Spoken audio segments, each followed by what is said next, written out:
Welcome into a CitrusTV No Pulp Webisode. We got Chloe Smarz, Carson Fowler here. UConn gets its 12th national championship under Gino Auriemma. Paige Bueckers, not the most outstanding player. AZ Fudd takes that big win for UConn. Yeah, big win. I mean, we were both watching the game at the same time. I texted you because I got very emotional watching Gino and Paige. It was like the final 2 or so minutes of that game. She got pulled out. But what a storybook ending for Paige Bueckers. You know, Gino Auriemma said post-game that she has had the toughest ride out of any single player that he's coached in UConn. You know, started off 2020, he was playing in empty arenas, had 2 back-to-back knee injuries, and comes back and gets a national title. It really is just anything more she could have asked. I mean, watching Paige leave the court, it was hard not to get teary. Yeah, because 100%. She has had a really tough road, and to leave the way that she did with a national championship, is there really anything better?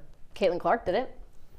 And that's why Paige Bueckers, to me, the way that she plays, you know, she didn't even have the best game in my opinion. She struggled to make some shots, but her mentality stayed the same throughout the game. And that is exactly why I think, you know, players like Ozzy Fudd and players like Sarah Strong, they were able to, you know, put up 24 points because you have someone like Paige Bueckers who's getting all the attention every single game they play. And I even back to the UCLA game in the semifinals when they dominated the Bruins. I kind of had a feeling that coming into this game, they play with such intensity, and I love the way that Gino Auriemma leads this program. He cares about his players more than I think any other coach, not just in all of women's hoops, but in men's hoops as well. 24 Final Fours, 12 national championships. The only national championship game that he lost was, ironically, to Dawn Staley in South Carolina. Yeah, and how good was this UConn team this year? They beat 3 number 1 but seeds. Ironically, not a number 1 seed, which is kind of rare. And you kind of forget that UConn hasn't won a national title since 2016. Yeah, I feel like we talked about this earlier in the show, or early in the semester rather. UConn, I felt like, was just not talked about. Yeah. They won 35 games, 3 losses. They played their best basketball when it mattered most come March, and that's really all you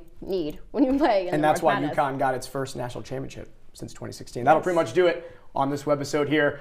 Follow us on X, CitrusTV Sports, and catch the full show on YouTube. Thanks.